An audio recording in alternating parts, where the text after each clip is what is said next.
How many times should we do CO2 tables? Once per day, maybe twice per day? Should we do it every other day? I mean, and over a longer time period, should we do it like 4 weeks or longer?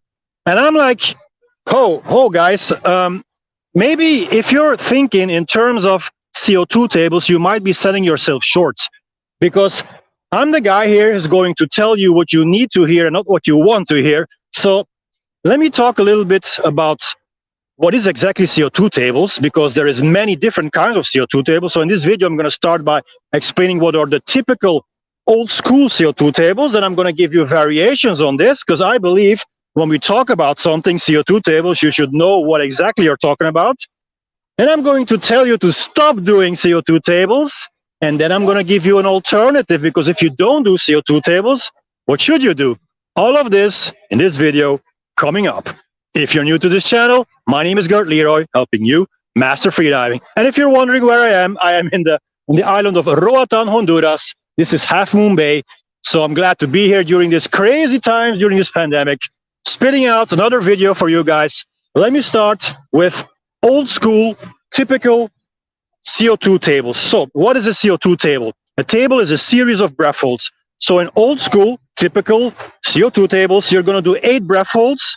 And a breath hold in such a table is 60% of your maximum breath hold. Let's say your maximum breath hold is 2 minutes and 30 seconds, which will be, that is 150 seconds, right? So 60% of 150 seconds, that is 90 seconds, which is 1 minute and 30 seconds. So you are going to do 8 breath holds of 1 minute and 30 seconds if your maximum breath hold is 2 minutes and 30. With a decreasing time interval in between. So you're going to start with a rest of 2 minutes, which is tidal breathing. So your preparation for the breath hold is just normal tidal breathing, a small inhalation, a small exhalation. You're certainly not going to do big breaths in, and you're certainly not going to hyperventilate. So just tidal breathing, 2 minutes.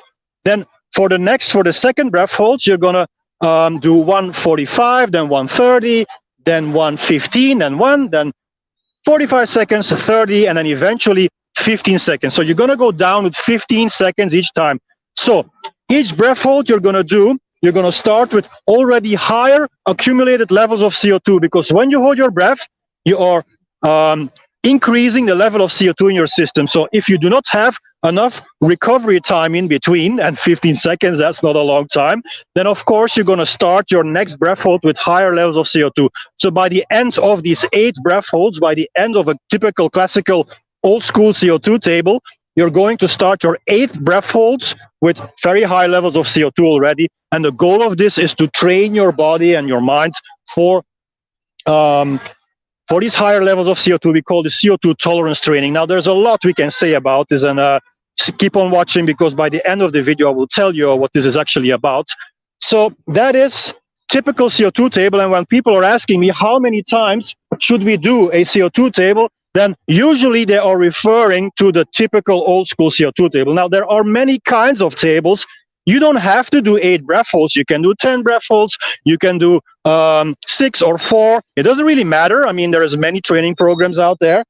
And also, you do not have to decrease your rests. You can just have a fixed time interval. You could do, for instance, 8 breath holds of 1 minute and 30 with 1 minute rest in between. And always during your table, 8 breath holds, you keep that 1 minute. Or instead of a fixed time interval, you could decide to do a determined number of breaths in between. Let's say you do 8 or 10, just for the sake of this example, we're going to take 10 breath holds to 1 minute and 30 seconds with 15 breaths in between. So then you're not going to count the time in between. You are going to count your breath holds. So these are many different ways on how you can do tables. And therefore, I think when the question is asked, how many times should we do CO2 tables, you should first determine exactly what you're talking about, because it's impossible to answer this question. Okay, so now you know what tables are. Let me explain you why I think you should stop doing CO2 tables. First of all, the vast majority of all freedivers and breath holders in the world, they are beginners. You guys who are watching this, you're probably beginners, maybe intermediate, but for sure you're not an advanced freediver. If you're an advanced freediver and you're watching my videos, then you're not watching them to learn something. You're watching them probably out of curiosity or just because you just want to see me on YouTube. I don't know. My audience are beginners to intermediates. So let me talk a little bit about the disciplines, because there are many different ways you can structure a table. But when you're asking me how many times should we do CO2 tables, what discipline are you talking about? It's another reason why this question cannot be answered. So, for instance, deep diving. Can you do tables in deep diving? For sure you can. You can do 8 dives to 20 meters with a certain time interval in between. Needless to say that for beginners, this is absolutely out of the question. What beginner will do 8 times 20 meters with a certain time interval? This is for advanced freedivers. So that's already one reason for beginners that you should never do CO2 tables for deep diving. Okay, now we talk about pool training.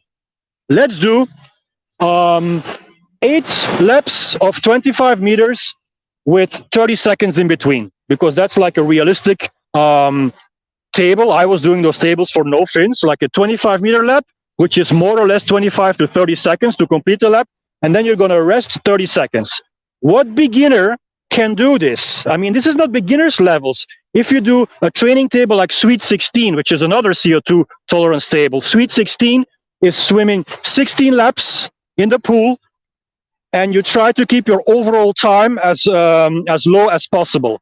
I mean, this is advanced stuff. So even if you would try this as a beginner, your focus will be totally on the numbers, like, can I complete this? Can I do this? And how many laps can I do this?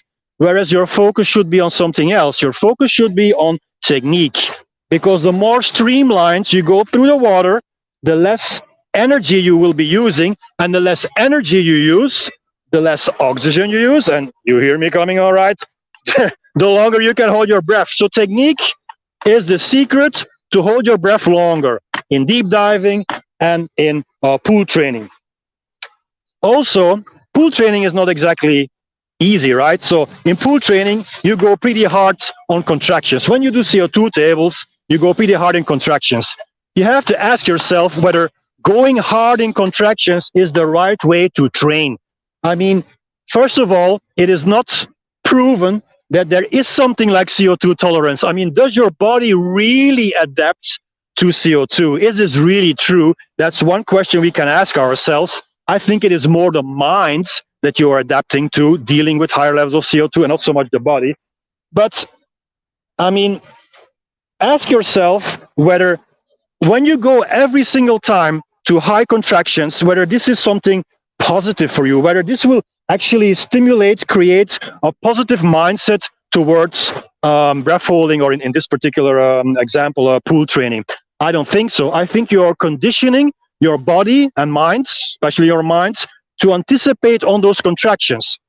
Many people tell me, I don't like pool training. Why they don't like pool training? Because they already anticipate on the contractions. But let me tell you, pool training can be nice. It can be enjoyable if you don't go all the way into all those contractions. That's why I think you should stop doing CO2 tables in the pool and concentrate on technique, concentrate on learning how to glide better through the water, and then you will see that by using less efforts, you will swim longer distances underwater. Forget about CO2 training and focus on technique. That's my advice for you in the pool. And then for static, I mean, in static, I agree, there is like less technique. There is no finning technique in static. There is no duck dive. There is no gliding through the water. But still, there is still some technique that you have to pay attention to, which is your body position. When you do static apnea in the water, you're going to lay down in the water, and the way you relax your body, your muscles in the water, can play a huge role in how long you can hold your breath. For instance, the tension in your neck, in your shoulders. So you have to pay attention to that technique as well. But I agree, it's way less technique, of course, than for pool or deep diving. So yes, if you want to do CO2 training, then do it for static apnea, right? So my advice is just stop doing CO2 tables. I don't see the point of it. I think you're doing you're selling yourself short. I think there are better training methods, and I will come back to that shortly, so don't go away yet. Soon I will give you an alternative for these CO2 tables. But I know that you guys are going to do them anyway, and to a certain degree, I agree, because if you don't do them, then you don't know what you're talking about. So even if you know that this is not the best training method for a beginner, maybe once in a while, like once every 3-4 weeks, you might want to do a CO2 table just to know what it is and to understand what it is that I'm saying here in this video. Okay, I think I made my point clear. Stop doing CO2 tables. So what is the alternative? Well, in fact, every training method, every training program, every training session you're going to do, whether it's breath holding or pool training or whatever, you will always train CO2. So when I say stop doing CO2 tables, it doesn't really make, I mean, it makes sense, of course, but you have to interpret it in the right way. Every dive you do is a CO2 training on itself. When you do a couple of dives in a session, you are training your CO2. You don't need to go all the way into contractions to train for CO2, to get your mind used to higher levels of CO2. It's okay to go easy in contractions. It is okay to go only to the first contraction. It is okay to not even go to the first contraction. I mean, who says that you need to have like high levels of CO2 to get used to CO2? No, you can have low levels of CO2 and get used to CO2. So this is a training principle that more and more freedivers are doing now. It is the one contraction tables. So we're talking about static now, right? But you can also do this in the pool, but it's easier to train static. So what you might want to do is do 8 breath holds until the first contraction and do like 2 or 3 minutes of rest in between. For sure, you're not going to decrease the rest interval. You're just going to rest enough.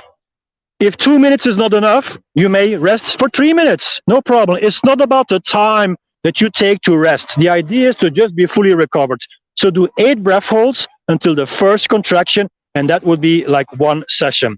And pay attention to the feelings. Pay attention to how you go through this relaxation phase, because the first part of a breath hold until your first contraction, we call that a relaxation phase. Now you're going to ask me, Gert, are we really training CO2 here? I mean, how are we going to learn to hold our breath longer by doing this? Well, the answer is, if you do this on a regular basis, you will see that this relaxation phase will eventually extend itself, which means that you're pushing this first contraction further away in time, which means that this is the answer to delaying your contractions. It's a question I get on my channel a lot. How do we delay the contractions? This is the answer. This is how you delay contractions, by doing high volume, low intensity. Low intensity means until the first contraction. High volume means multiple breath holds. Now, if you're used to this, you can also try doing breath holds until the third contraction. It doesn't necessarily have to be until the first one. You can do until the third contraction or until the 5th contraction. Maybe I would say even until the 10th contraction, but that is up to your level. For instance, on my maximum breath hold, I've made a video about this, the 100 contractions challenge. I had, well, 100 contractions. So if you are used to doing 100 contractions in a breath hold, then 10 contractions is not a lot. So for me, going into 10 contractions would be low intensity. But I understand for beginners, 10 contractions is already a lot. So don't do that, okay? Go until the first contraction, do that for a couple of weeks, and then see how you feel. And you will see also, if you time it, that your first contraction will come later. All right, guys, this is an answer to your question. If you want to have a step-by-step 3-minute breath holds tutorial, then click this video here. Go to digital.gertleroy.com for my training plans, and peace in every breath.